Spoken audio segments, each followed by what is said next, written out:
Hello, everybody, and welcome to the Gemini Cast. This is going to be our first episode, and today we are going to start by discussing a bunch of stuff that they showed off during the PS5 reveal. But before we get to that, I want to introduce my co-host for this episode. First, we have Mr. Jason himself. Hi. And also Mr. Lists. Hi. So, Lips. to get things started, I guess to tell you a little bit about us, since this is our first episode, we are going to start by kind of talking about our favorite games, each of us, and our most anticipated games of the year, and then we'll kind of get into more stuff about the actual PS5 itself. So, if Liz, you want to go ahead and kick us off with what is your favorite game of all time? Sure, I'm going to have to go with the series Risk of Rain. Okay. I mean, we're all pretty familiar with that. We've all played it. To our audience, I mean, do you want to tell us a little bit about it and why it's your favorite? Yeah, it's a roguelike game where you're kind of just going through stages on a loop, and you're trying to beat the clock as enemies get stronger and stronger as time goes on, and you counter that by accumulating a mass of items that just helps you defend against them. Awesome. And it's my favorite just because of the amount of art and lore that they put into the game. And then what's your most anticipated game releasing this year? So I gotta go with the version 1.0 of Risk of Rain 2. So, to y'all, we've already been playing Risk of Rain 2. You can actually go ahead and purchase it on Steam and various other consoles, but it doesn't officially release until later this year, where it comes in its version 1.0 out of early access. Jason, favorite game all time, go. Okay, first I want to mention when Liz said his favorite game was Risk of Rain, I was expecting Gerard to be like, okay, well, we can all have shit opinions, but I mean, Risk of Rain is a great game, but yeah, I was expecting that. Favorite game of all time, I'm probably gonna be like really normie and say Minecraft, just because like it's probably my most played game ever. Okay, and then Yeah, probably Minecraft. most anticipated game coming out this year? Well, it was the Steam release of Satisfactory, but that just came out like on the 8th. So I'm probably gonna have to say Cyberpunk. Yeah, I'm pretty stoked for that too. Hyped for Cyber. Yeah. And then for myself, my favorite game all time. It's tough to say. There are a lot of games. I've been playing games for a long time, but Legend of Zelda, Wind Waker on the original GameCube, and then the Wii U version of it, the HD re-release, is amazing.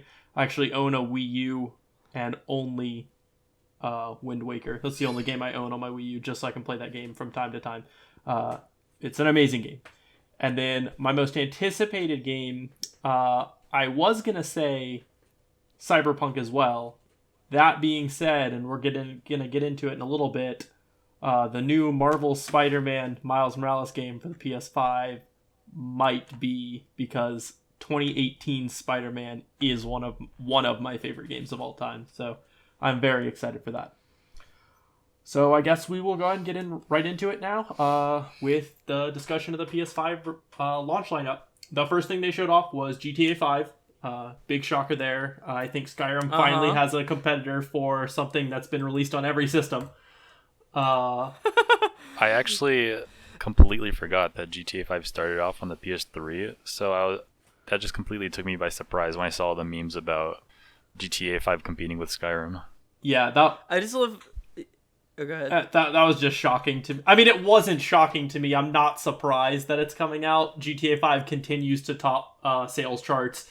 It continues to have a huge player base. It continues to have support by Rockstar. It doesn't surprise me, but, you know. Yeah, it's just like the hype for like GTA 6 is so fucking strong that like when that came up, like people were so hyped, and then like it was like, oh, where's GTA 5 again? And it's funny because like I think it was just on like several platforms where they were live streaming it. Like that's the first thing, and it was like, oh, hype, and then once it was revealed as GTA 5, the whole chat was just pissed, like, fuck you, this is supposed to be GTA 6, why is it GTA? And it was like that for the rest of the stream, just people being mad that it wasn't GTA 6. I mean, I definitely think they could have kicked off with a stronger game than having GTA 5 be the first thing that they showed. But on the upside, it is free to anyone who buys a PS5. You just get GTA 5 for free, and I think kind of their marketing strategy there is more of once they get people in, they can get people to buy their shark cards and all the stuff that actually makes them money. So Yeah. Well, isn't it also they're going to be doing certain like the online is separate from other onlines, like on most different platforms, but they said it was going to be like special, like different than the regular online. I believe they're going to have some exclusive content to it and some like new features, but I remember seeing people thinking that it was going to be like single player DLC that they're going to add or something. I mean, I'd be down for that. GTA 5 had an amazing story, so.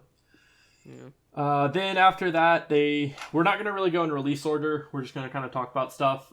They eventually teased the new Horizon Forbidden West, which I don't believe either of you played the original Horizon, did you? I have not. They never did. Okay. They announced that it's coming to Steam eventually, and I'm still waiting for that. Yeah, I'm pretty excited for when it comes to PC. I never finished it. I probably put 15 to 20 hours into it, and if it does come back to PC, I do plan on playing it there. I don't know where my PS4 copy of it went, but the new one looks really good. I mean, it looks gorgeous. It definitely looks like a next-gen game, so you can see where the PS5 is going compared to the PS4. They didn't really give a release date on it. They had like these beautiful underwater shots of like San Francisco. That's where the game is taking place. They showed off like a ton of different scenery. So that looked pretty cool. I've never been to San Francisco, but I really liked how they had a lot of shots that were really iconic of it, where I didn't even know it took place there, but I immediately started recognizing them. So I thought that was really cool. They have a big shot of the Golden Gate Bridge, which was like gorgeous. The scene where they go underwater shows like bits and pieces of San Francisco as well. It was very easily recognizable, and that was Wait, this cool. You said this is the Horizon one? Yeah, the Horizon Forbidden West. Hold on, I did not notice that. Yeah, it was really cool. I wonder if they'll do the same thing with the first game, where they delayed it, and after a few years they announced it would come to Steam. It seems to be that way. The game is made on the Decima engine, which was originally made for the first Horizon game. And that's also the same engine that Death Stranding uses. And they have since announced that Death Stranding's coming to PC. And now that Horizon, the first one, is coming to PC. I would assume that just means the Decima engine is very easy to port to the PC. But, I mean, hopefully it's Sony's big proprietary engine now. So maybe we will start seeing delayed releases of PlayStation exclusives on PC and Steam, which would be awesome. Well, it's like when I watched the thing, like I didn't notice the San Francisco stuff. I just noticed giant robot turtle and was like, oh hell yeah! Yeah, they showed off some new dinosaurs, robots, which looked awesome. All the landmarks that I noticed were like heavily destroyed and covered in grass in the background, so it makes sense if someone like overlooked it. And then also I've never been to San Francisco. Yeah, so. I have not either. I'd love to. San Francisco is gorgeous, but but the air quality there is like poo poo. One of the other games that I already mentioned briefly that they showed off was Marvel Spider-Man Miles Morales. And I could not be more excited for this game. Oh my goodness. I love 2018's Marvel Spider-Man. It was great. My PS4 is actually the PS4 Pro, the red Spider-Man edition one. It looks awesome. If they do a Miles Morales edition PS5, I will be immediately sold on that. No questions asked. I'm personally... Go ahead. Sorry. I'm personally not a Spider-Man fan, but the movie Spider-Verse was just amazing, so it's definitely gotten me interested in what the game's going to be like. Mm-hmm. Yeah, that movie honestly kind of changed, it made me, it changed my mind and made me really think, Miles Morales is the best Spider-Man. Yeah, Miles is great. I'm very excited for this game. They announced it's not going to be like a full sequel. It's going to be closer to like the Uncharted Lost Legacy game, which was released after Uncharted 4. It was like a short spin-off, almost DLC type thing, or they did the same thing with Dishonored Death of the Outsider. Is not a sequel to 2, but it's like a short spin-off thing. So it's going to be similar to that. I'm going to be guessing. So it's like a Half-Life 2 chapter whatever. Yeah, I'm guessing it's going to be the same map, maybe with a couple new areas, some new player models, obviously a new story. And they also surprised us by saying it is being released this holiday season, which is really exciting because I was not anticipating a Spider-Man game coming out this year. So Yeah. Yeah, that probably does make sense why it's coming so soon. That turnover time is really short. Like, didn't the last one just come out in 2018? Yeah, 2018, I believe in September. So that's a little over 2 years. But like I said, Yeah, it's so it's definitely probably a shorter game. yeah, it's not a but full sequel. It's just a shorter, smaller experience. I saw a lot of people on Twitter getting pissed off about that. They were like, "Oh, why isn't it just DLC?" I mean, it is a almost full-fledged new game. I mean, even if it's most likely going to be like $40, which is kind of the pricing model they use for Uncharted Lost Legacy and Dishonored, $40 is worth it to me just to see that game in this huge new PS5 experience. Right.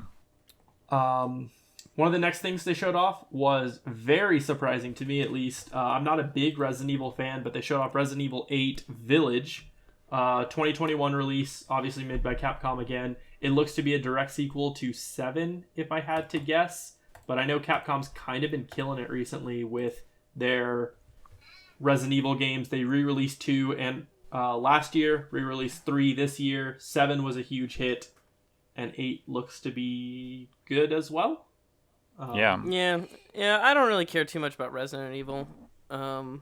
It's cool, but I never really played a game, so I'm it's hard not to get a super big excited horror about fan. It looks really abstract and weird. I love horror games personally, but I haven't gotten the chance to play Resident Evil 8. The thing that I thought was really interesting, though, was during the trailer that they played, they had you guessing what game it was until the very last second, where they showed the actual title screen. Yeah, I thought it was very cool. They showed like the title Village, and then you saw like it turn into the VIL for 8. So I'm guessing Yeah. with this one, it's kind of like spooky, spooky middle of nowhere woods village, zombie werewolves and something, and then like Resident Evil 7 was like what, like southern cult. Yeah, you were weird stuck in a zombie house. thing. I think the idea of these first-person ones is to make you feel claustrophobic, like stuck in like a tight space. And personally, I've been told, I don't know if this one's going to have it, but Resident Evil 7, you could play the whole thing in VR. Oh, wow. Oh, fuck that. And no! I heard that No! it was utterly terrifying. So Oh, God. That sounds wonderful. Don't they, like, cut off your hands and stuff in 7? it's very likely. Like I said, I haven't played it, but Uh-uh. with the announcement that the PlayStation VR is going to be forwards compatible, the PlayStation 4 VR will work on the 5. I wouldn't be surprised if they had a VR version of Resident Evil 8. They also announced Gran Turismo 7, which looked gorgeous, had no release date. I'm not big into racing games. I can't tell you too much about it, but if you're a Gran Turismo It's just fan, kind of neat how, like, racing games have, like, the quality and the graphics of racing games are so above any other, like, game that has cars in it. Like, yeah, Xbox typically does the same thing. Every year they show off the new Horizon game to kind of show what their system can do. Like, racing games seem to be the tech demo for game development technology and like how far it's come. So same with, like, sports technology, sports games. yeah, and we'll talk about that one in a minute. But they also showed off NBA 2K21, which, as someone who doesn't play sports games, was gorgeous. That game was utterly stunning. Do you want to talk about the sweat? According to our main man Liss here, the sweat on his head made Liss very thirsty because that was some real looking water. It was just crazy realistic looking. You gotta think about I the think thirst. Yeah, I think what makes it, like, super realistic is when you're doing faces with pores and stuff, in order to get that accurate look, not only is it's like you have simulated muscles, but also, like, the pores have to stretch like they do on real people.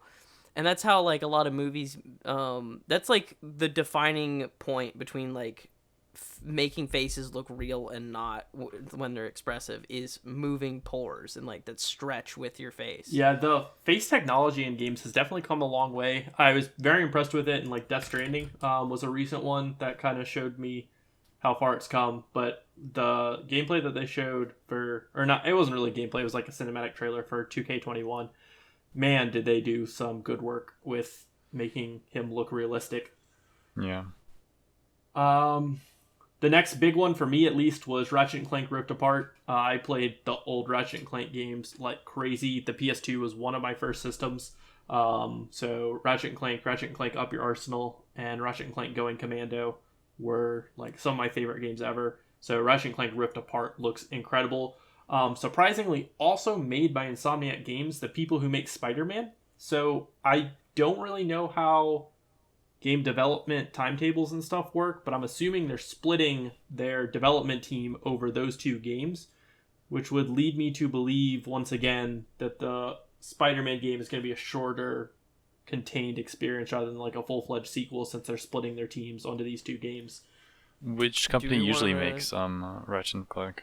They're both normally made by Insomniac Games. Okay. That's kind of Ratchet and Clank was Insomniac Games' big title until Spider-Man came out, and they also made Sunset Overdrive, which was an Xbox One launch title. So they've kind of been all over the place, but since then they've been acquired by PlayStation Worldwide Studios, so now they only make games for the PlayStation. Okay. Do we want to talk about the female character that was shown off at the end? Yeah, that was really surprising. It's all over the internet with like some weird stuff now, as always. But whenever What's really crazy is like artists are fucking insanely fast. Like 5 minutes after that was announced, there was already like really good art of that character. Yeah, I'm pretty excited to hear more about who she is. Like I said, I played most of the games. And I think this is the first time we've seen female Lombrax, I believe is what they're called, his race. So. Oh, I thought they were just like caracals or whatever. I thought that's what he was. No, they're called like Lombrex or something like that. I don't know.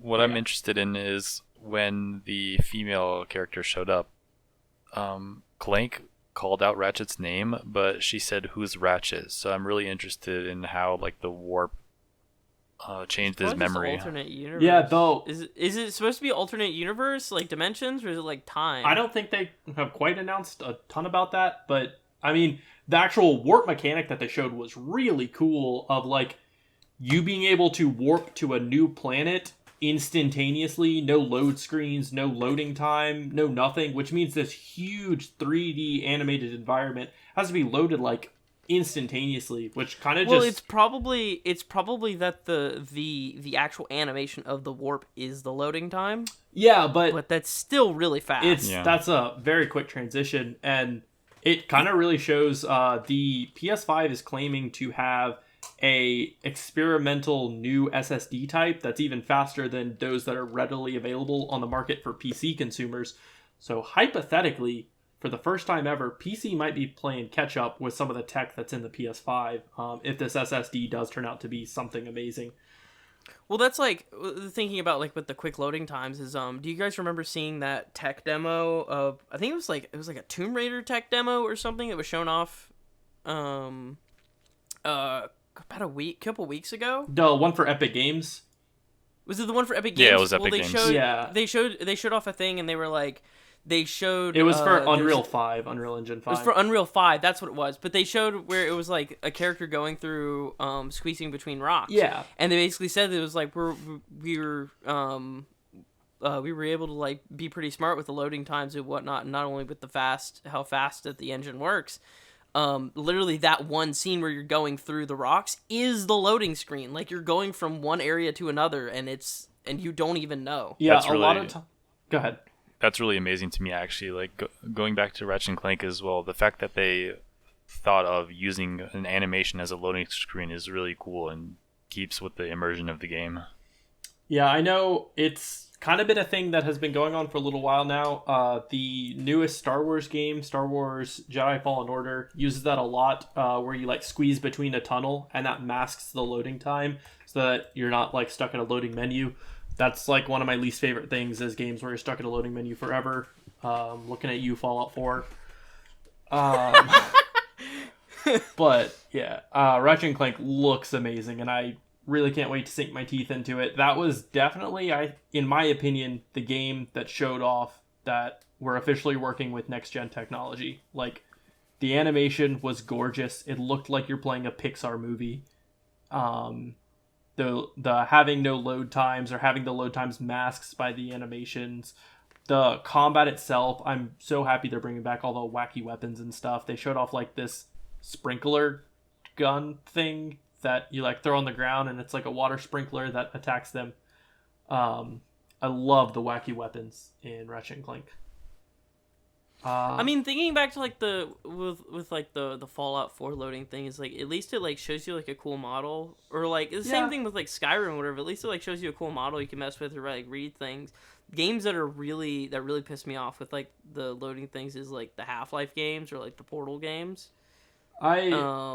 Is like it like especially with like Portal 1, like you go from one region to the next and then like the game would freeze and it'd show like the loading thing and then it would start the new thing. And when it's like, if you could implement those kind of tricks into like those old games, it's literally like the minute you go into the elevator is already the loading screen, and then it just immediately takes you to the next place. There's no like cutoff. And just having the loading animation between levels just be the elevator moving down, that would be amazing. Yeah.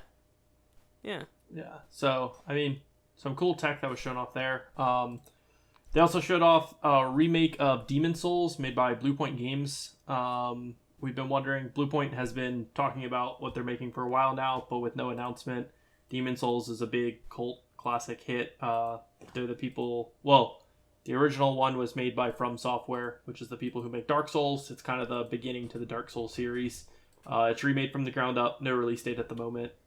I'm not big into the Dark Souls genre, so this didn't quite catch me. It looks really pretty, looks amazing. I know a lot of people are really excited about it. Just once again, not my cup of tea. The next one, though, that I'm really hyped about, I know Liz is really hyped about, we've talked about it a little bit, is Deathloop. This comes from Arcane Studio, the people who made Dishonored, and I actually just finished replaying Dishonored 1 and just restarted, or for the first time started Dishonored 2. Love those games, amazing games, can't wait to keep going. But Deathloop looks to be a Dishonored type superpower first-person action adventure game. But the cool trick is it looks to be a roguelite, where when you die, you have to start over and you learn more contextual information about the area you're in. You're an assassin trying to kill a target, and at the end they show off there's another assassin who has the same target who's also trying to kill you, and it seems to be that you can have you and your buddies play together, each of you being one of the assassins. Okay. So you could you also have like a thing where like it's another random player? Possibly. Like I said, they didn't show a lot about that. It was kind of that was my impression that I got from the end.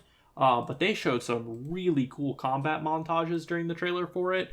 Of you like picking people up with your superpowers, like force lifting them and like throwing them off the side of buildings and like suction cupping people towards you. It looks really cool. Once again, if you play Dishonored, it looks like the Dishonored games. Yeah, I didn't get a chance to like look through all of it, but I skimmed through it, and I did notice like there was one thing with like a gun where you just drop your bullets into a hopper. Yeah, it was. And then that was really cool. It was like a gun that he dropped like nails into, kind of like a rivet gun, and he just like shot rivets at them. It was pretty cool. Yeah. It's pretty obvious that I'm a huge fan of roguelikes with Risk of Rain and everything, but this game really excited me. Everything from the art style and the gameplay and just the concept of it. It really gave me vibes of just a roguelike BioShock game. Yeah, it looks really cool. Can't wait. It's coming to PS5 exclusively for console, which, to my understanding, this is the first time I've seen a Bethesda published game be a console exclusive, which is really cool. But it is also coming to PC, so...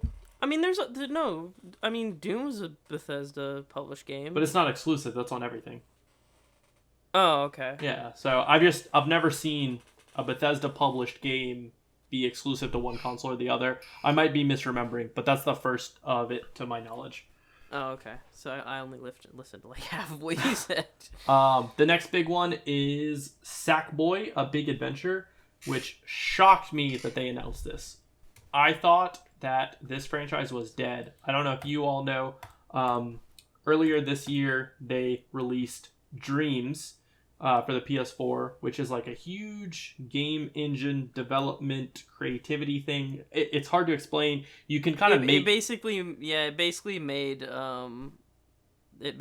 Little Big Planet obsolete. Yeah, oh, wow. It was made by Media Molecule, which is the people who made the original Little Big Planet. I don't remember who is making this one, but it's not Media Molecule.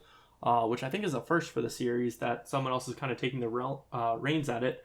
But currently there's no release date, but it has 4-player co-op, a bunch of different characters. It looks like a third-person platformer, similar to Super Mario Odyssey, Banjo-Kazooie, that sort of game. But like I said, 4-player co-op, which seems pretty cool.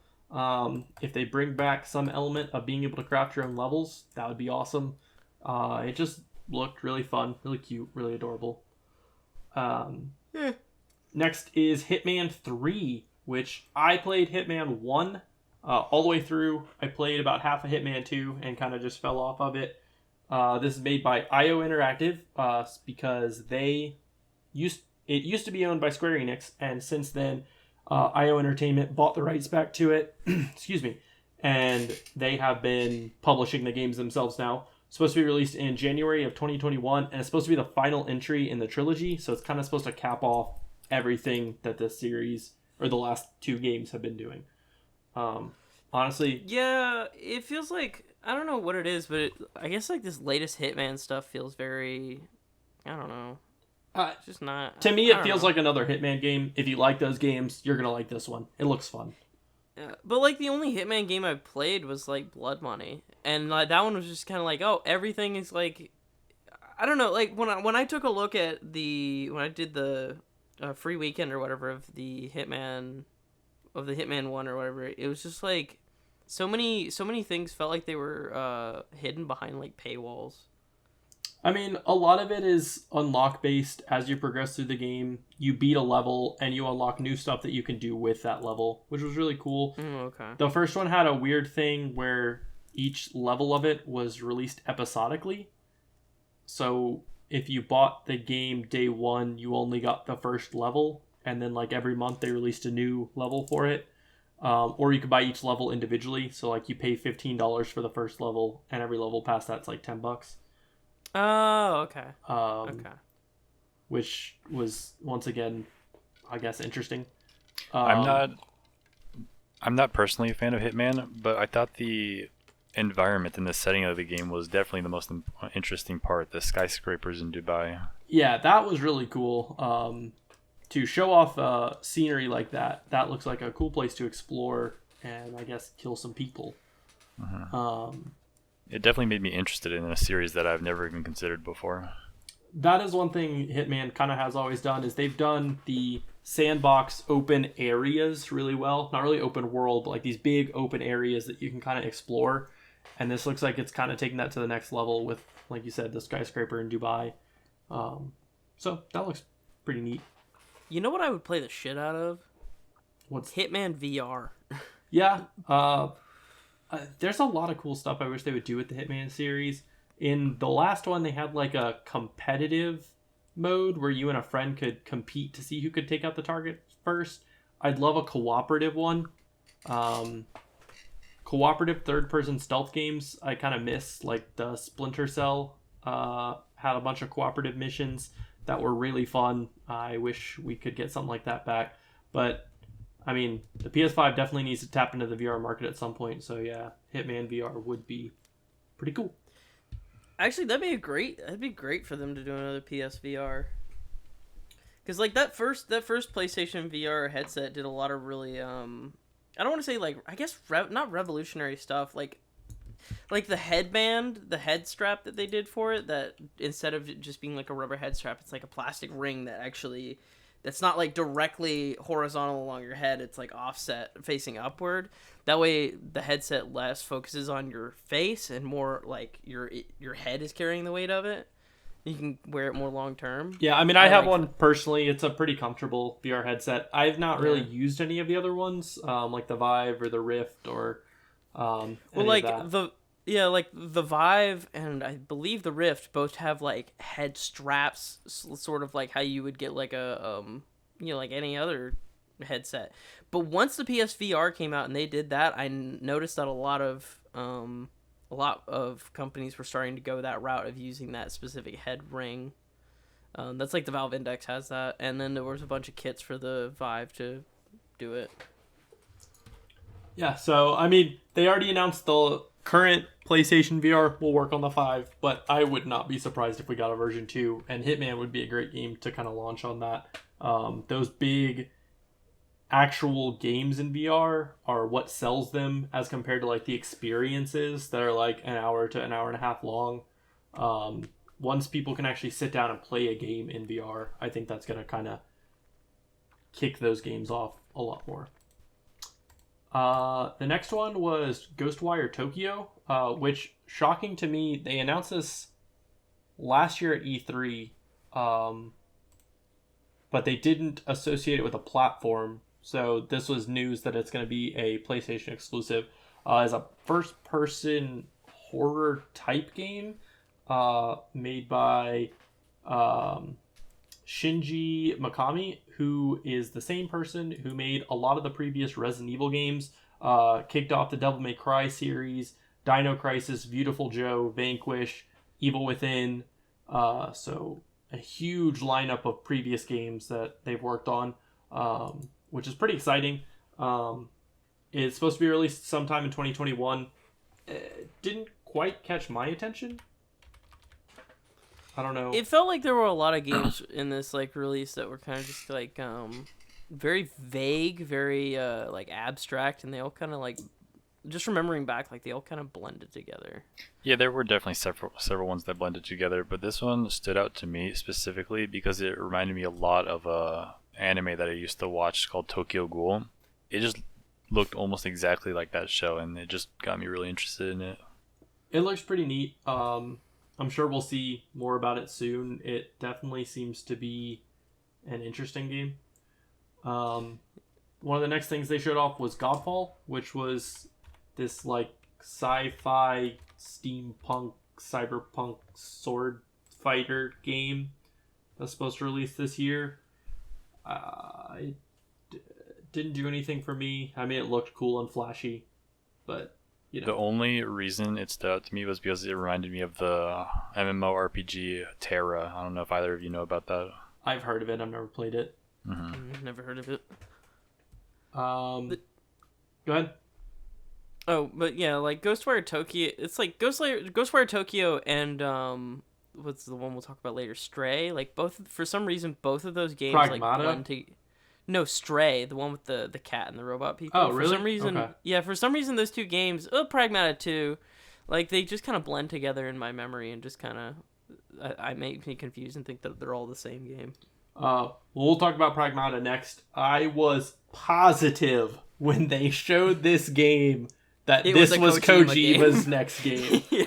I was positive. It had That cat. all of. It had this little cat that had its skin hologrammed onto it, and I can't even tell you what was happening in that trailer. I was positive it was Kojima's next game. Nothing has ever screamed Kojima more than that.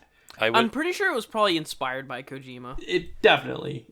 Like the suit design looks so much like the Death Stranding. It looks like a blend between the Death Stranding and the Kojima production spacesuit looking thing. Cause I it's thought got, it looked that... like a Warframe suit with a little Phineas face. Yeah. Phineas face. Surprisingly made by Capcom. So I mean, they've kind of had a good couple of years. Once again, they do Resident Evil. Monster Hunter Worlds is a big hit of theirs. So they've had a good couple of years. Maybe this will be another huge hit. Supposed to be released in 2022, so quite a while out. If they are taking tips from Kojima, my guess is over the next 2 years, we're going to see a bunch of trailers for it that just make me more confused about what the game is. So, And then we'll find out it's a walking sim. yeah. Which, don't get me wrong, I love Death Stranding. Love Death Stranding. But couldn't have told you that that's what I'd be doing in the game when I watched the first 6 trailers. I mean, everyone kind of thought it was like, well, yeah, you know, you're right. Like, it was like towards like the final trailer, everyone figured out, was like, oh, wait, you're a delivery guy. Yeah. And then they showed off Astro's Playroom, which is the next in the Astrobot series, which the last one was Astrobot something. I don't remember what it was called. It was for the PlayStation VR. But this one, Astro's Playroom, is going to be free on the PS5. So if you buy a PS5, you just get it, which is pretty neat. And again, that's just like a tech demo type of thing, right? Typically, Like, that's what really... the Astro games are. It's like a 3D platformer where you play as these little robots. Because it was one time I had to set up a PS4 for a family member, and there was like something that looked very similar to that, and it was like, oh well, here's all the features of how the controller works. Yeah, and there was a tech demo type thing on the PS4 for it, and then they released the Astrobot game in VR, and then now they have this. So yeah, I'm sure it's just more tech demo. Oddworld Soulstorm. If you had told me that they were making a new Oddworld game, I would have called you a filthy liar. Yeah. I've never played an Oddworld game, but I've seen video of it, and it looks weird as fuck, and like the cool like gimmick to them is like all the Oddworld games are different. Like different genres. So like there's one that's a first person shooter, there's a third person shooter, there's a puzzle game. Wait, what? There's a first person shooter Oddworld? Yeah, this one's gonna be an action platformer. So interesting series. Shocked that it is here. But you know. Next is Returnal, which to me just looked like a game about an old lady in space. No release date yet. It looks to be a horror game. It kind of gave me Dead Space vibes. I know this one kind of interests you, Liz. Yeah, I'm not sure why it interested me, honestly. It did look a lot like some of the other space games that were released, but the combat looked really fun, and I liked how it was more like a Dead Space horror game more than a survival horror game. Yeah, I think horror game fans in general are kind of getting tired of the survival horror game trope. They definitely, it seems, would like to see more Dead Space style linear horror games. I was also really interested in a lot of the dialogue, or monologue, I guess, from the main character, how she's self-aware of repeating the game over and over again. So it makes me really interested in how that's happening. Yeah, it was definitely an interesting one. The next one, I can finally say it, y'all. They brought All-Stars back. Not PlayStation All-Stars, which I wish, but Destruction All-Stars. This looked to be like a Demolition Derby game, like a car driving huge arena derby game. Yeah, it looked like Rocket League on crack. Yeah, but like instead of trying to score like a soccer ball, you're just like crashing into each other, trying to get each other to explode. But the cool part is you can like jump out of your car and like run around in the area, like while cars are like flying past you. It showed like this person like drop kicking someone into another car. It looks like it's wildly customizable in terms of your character, your car, and I'm sure other aspects as well. No release date at the moment, but it looked like a launch game, I guess is the best way to put it. It looked like a game to show off what the new system can do without being like a super deep game. But it looks fun. Definitely. Like that trailer just had a lot going on. Yeah, like there was so many different abilities that you could do with your car and stuff. Yeah. But like the minute I saw it, I was like, oh, it was that and like the destruction like effects and stuff. It immediately reminded me of like it was like Wreckfest mixed with Rocket League. Yeah. So go ahead. I'm not sure if either of you are familiar with the game Loadout. No. Oh. Loadout is just one of those really goofy first-person shooters. It's kind of like Team Fortress 2, except with insane amounts of customizability. This game just kind of... You remember that? Yeah. Yes, I remember this. Game made me think of Loadout just with cars. Yeah. Yeah. Didn't this game... It was on Steam, and then the devs, like, ditched it? I am not sure about that, but it wasn't ever crazy popular, so I wouldn't be surprised about that. I mean, this was definitely a game that caught my interest. It didn't look like super incredible, but it looks like a fun game to hop in with your friends and just goof around in for a while. I could definitely see myself playing this around the time that the PS5 comes out. Next up was a new game, new IP from Square Enix, which I haven't heard of a new Square Enix IP in a while. They're hot off the heels of a couple things, though. They just released the not Resident Evil, the Final Fantasy VII remake, which, from what I heard, had pretty popular reviews. But this game was called Project Athia, and it looked to me very similar to the tech demo that they showed off for Unreal 5. However, that was made by Epic Games, where this is made by Square Enix. It was designed exclusively for the PS5, which is pretty exciting. A lot of times when games are made specific for a console, they end up being better than games that are cross-platform, just because when you only have to develop for one set of hardware, it's easier to troubleshoot and make sure that the game functions correctly. This one. Oh, okay. Yeah. This one. When I was watching it, I was just like, oh wow, they really like to show off their cloth effects. Yeah, I mean, it looked gorgeous. The environments that they showed off were gorgeous. I was very excited to see this, and it's definitely one on my radar. Yeah, it looks like all these games look gorgeous, but the question is like, are any of them actually going to be good? Mm-hmm. My problem with this game's trailer was it didn't really show anything like Gameplay interesting wise. about Yeah. it. It just kind of showed a guy walking around. I think the thing that really interested me about it was the actual environments. I think it was some of the coolest sets of environments we saw out of all the announcements. I just thought it was a really pretty game, which I don't say too often. Graphics typically don't mean a lot to me, but I just thought this game looked really cool. The next one I'm super stoked for was Stray. This is a cat game that takes place in a robotic future. And that's about it. You That's play all we as know. the cat. It's released in 2021. If y'all ever saw the Netflix show Love, Death, and Robots, there is an episode of that is basically this game where like these robots are like touring the Earth after humanity has gone, and the only living things that are still on Earth are cats. So I'm willing to bet they got heavy inspiration from that. It looks really cool. I'm Let's see pretty if this excited. starts a lawsuit. I mean, I'm very excited. This is going to be an instant purchase for me. Unless like it turns out to be a dancing game somehow, then I won't buy it.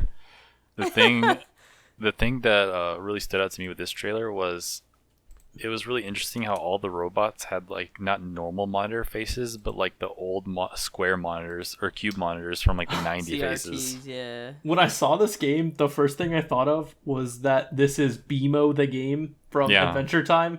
Like, there's that episode of Adventure Time where they go to the Mo factory, and Yeah. they have like all the different BMO and Elmo and KMO. And I just like, oh my gosh, this is just a bunch of live action BMOs. All right. Now, if we can mix Stray with Pragmata's cats, and then we have a holographic cat showing its organs in a robotic future. I'm gonna pass on that. That holographic cat was terrifying. Maybe Pragma is Stray a few more decades into the future. When the cat is dead and all the robots are gone. Yeah. They stealth announced the sequel. They announced the original and the sequel at the same time. I'll Pretty believe much. it. They showed off a game called Kenna Bridge of Spirits, which looked kind of cool. It was a 3D action adventure game. You play as this magic little girl person. Was it really a girl? I'm fairly sure. Maybe not. I don't know. It Don't looked hold me to exactly that. like the guy from the main character in Baymax. It looked like Kubo from Kubo and the Two Strings. I mean, whatever. I'm pretty sure it was a girl. I don't know. But it had like this really cool Pikmin vibe to it, where like you have these little spirit things, Little Furbies. and you like control them. Yeah, they looked exactly like Furbies. And like, No, I like there's one time they show with a game mechanic and they show like she aims at like a creature, or she throws like a shovel or something at the creature, and the Furbies just like gather around it, and then they're just like they're on top of it. I swear to God they eat the thing alive. I swear to God they ate one of the enemies alive, because then once they get off he's gone. well, they didn't give us a rating, but after that, I'm sure it's gonna be rated M. But it looked pretty cool. Like I said, it had like some Pikmin vibes mixed with like a third-person action game to me. One that I literally couldn't care less about was Goodbye Volcano High, which Okay. was this anime. Okay, my understanding is they didn't show anything about the game. I have no idea what that game is. It was a cinematic trailer. I'm Yeah. gonna call it anime dinosaur dating sim. I got heavy. What's that one game where you can turn back? Life is Strange. I got heavy Life is Strange vibes from that game. I actually agree with you on that. Yeah. It felt like it was like it's not furry, but it's like I got dinosaur furry Life is Strange dating sim. I got a weird vibe off of that one, and I just thought I wanted us to talk about that one because it just seemed really weird. It was definitely the outlier of the group of all the games. Yeah, there better be some fucking in that one. Okay. it was strange. I definitely don't know what else it could be besides like a visual novel. Like that is what it looked like. But you know, who hasn't wanted to play as a dinosaur in high school? Like a 2D visual novel. I can't see it being 3D. I don't know. Yeah. I mean, who hasn't wanted to play as a dinosaur in high school? I know high school wasn't stressful enough as is, so imagine having horns. yeah. The next game was Jet: The Far Shore. Meh. It looked interesting. It looked like what's it called? No Man's Sky, but less content. But that's just because they didn't show much. They just showed the flying around. It, from what they said, you like rebuild society. Supposed to be releasing this year. I mean, not much about that game. Yeah. The next one, Solar Ash, looked pretty cool, from the makers of Hyperlight Drifter, which I never played, but Liz, you liked that a lot, didn't you? Yeah, I'm a huge fan of it, and just not only the gameplay, but the art style is really interesting. I'm a really big fan of games like that just try something new and really pretty. Yeah, the art was great in it. It has this cool shot, very similar to Breath of the Wild, where Link emerges from the cave and like walks up and you see the whole environment. But instead, like, your character like walks up a wall and turns like upside down as like gravity like warps around them, and then is like hanging from the ceiling, like looking over. It was really cool. The art was amazing. That's set for. Go ahead. Oh, I was gonna say like the most noticeable thing from that trailer was when the character meets this giant white glowing, omnipotent being. It looked interesting. I'm willing to give it a try. It's a 2021 release date, so a little while out. Not until next year. But it looked cool. Little Devil Inside looked really cool to me. It was like this low poly claymation. I'm gonna call it a like third person top down adventure game of some sorts. It had this like really cool art style to me, like this simplistic, like I said, claymation style. No release date at the moment, but it looked really cool. I was pretty excited. Go ahead. All right, so besides Goodbye Volcano High, I think Little Devil Inside might be one of the most unique games out of like all of these that were released. They really are going into like a different category completely. It was definitely the game that, for me, the unique art style was the most impressive. It like very much stood out from an aesthetic design compared to the rest of the games, and I really liked that about it. I can't wait to see a little bit more about it, like what you're going to be doing. They have a couple shots of like you riding on a horse and some combat and stuff, but like I'm not entirely sure how the game is going to progress out. So I can't wait to see a little bit more about it. Are we not going to talk about the scene where it's just like the old man going through his day and then shitting on the toilet? I mean, you know what you got to do, man. Everyone does it. That part confused me. It was like I didn't know what was going on there. And now we get to the last announcement, the last game that they showed off, and my personal favorite. Oh my god. So I lied to you earlier when I said my most anticipated game of the year was Spider-Man Miles Morales, because I didn't want to spoil this game. But ladies and gentlemen, let me tell you about Bug Snacks. God damn it. Can I sign up early? Like, Bug Snacks looked amazing. From the developers of Octodad. It had the catchiest theme song. I have absolutely no idea what you're doing. That walrus had the worst Australian accent I've ever heard.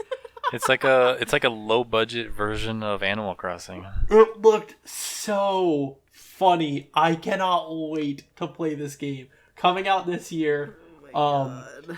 I'm going to call it a Bugs, Food, and Terror game because at the very ending, if you stick through the whole trailer, I'm not going to spoil it, go check it out, but there's a very large change in tone in the last 10 seconds of the trailer versus the entire rest of it. I mean, this is made by the developers of Octodad, so you can expect stuff like that. Octodad is phenomenal, though, so... It's just so weird. And also, like, anyone listening, like, our Discord server, everyone has renamed themselves to Bugsnax. No, I don't know if you guys have noticed, if you look in the offline, everyone has renamed themselves to Bugsnax. No, they did not rename themselves to Bugsnax. Tanner went through and renamed everyone by himself to Bugsnax. Oh, okay. So... I thought everyone was just in on the joke, and I was like, oh god. All of my Twitter timeline at the moment is literally just people saying, like, I haven't stopped thinking about Bugsnax since it was announced. How? That is not my feed. I didn't see anyone talking about Bugsnax in my Twitter feed. I'm so excited. Talking about Spider-Man and, like, the new Horizon game. We play a lot of Valorant here, and every game that I've played since this game has been announced, I ask everyone if they know what Bugsnax is, so... Just harass everyone. It's like, you guys know Bugsnax. It's like a guy in a trench coat. Hey, you want some Bugsnax? I cannot be more excited for this game. It looks You want some of this so dumb food? But yeah, so that's all the games that they announced. It was a really solid lineup, in my opinion. They showed off some really cool stuff. They surprised us with some big hitters, like we talked about Horizon, Spider-Man. The new NBA looks gorgeous. Hitman 3.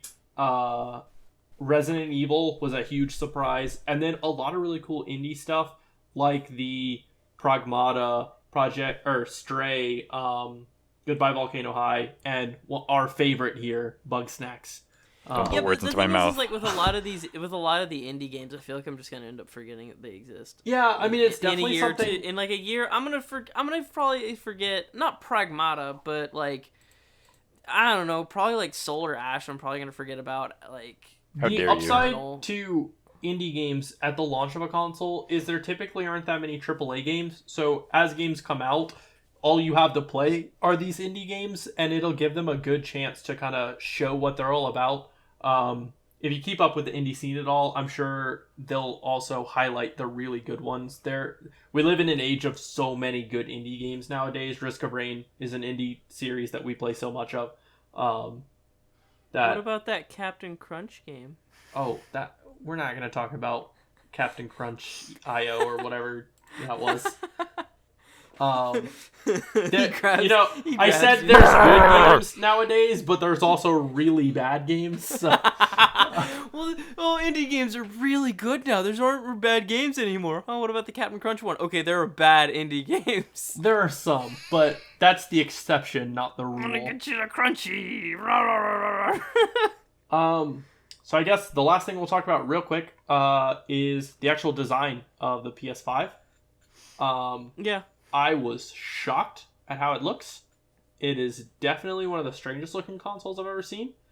I'm sure all of y'all who are listening have probably seen the memes that are circling around. It looks like a Wi-Fi router. You can pop Seto Kaiba's head on top of it, and it looks just like him.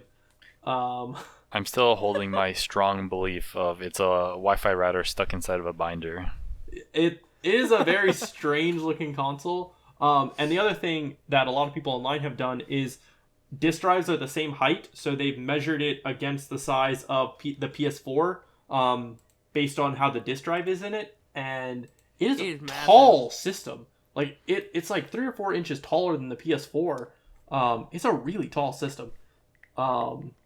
Yeah, but they're just gonna make it. They're just gonna make a slim version like in a year, and that's true. It'll be actually smaller. Yeah, they're gonna make a slim version that back down to normal size. I mean, I think from Jim Ryan, who is one of the... I forgot his exact title. Hold on, let me figure it out.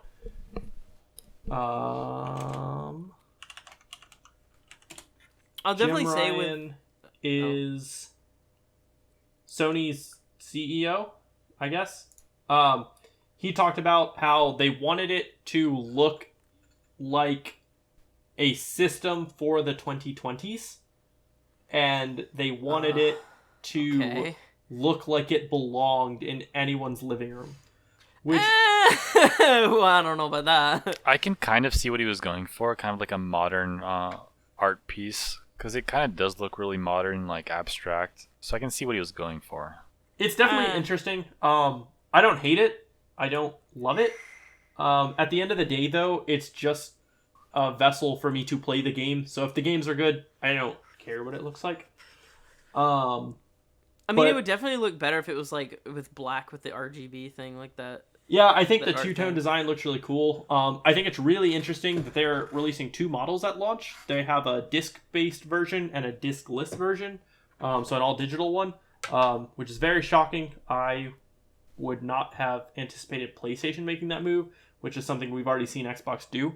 But that Wait, definitely really? means that we're going to see one higher-end model, or not higher-end, but one is going to be more expensive than the other.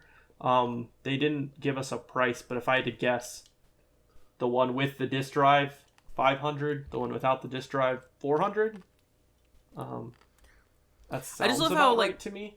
I love how both Xbox and PlayStation are kind of playing this game of like, well, I won't show the price until you will, and it's like, well, then I guess we'll just have to sit here then. Yeah, at the end of the day, I think PlayStation knows, in terms of straight hardware, which is not indicative of how everything's going to end up. In terms of straight hardware, they have the less powerful system, with the specs that have been shown off. Now, they can do all the optimization and whatever that they want, and if Xbox doesn't optimize, then their system can end up being the better one.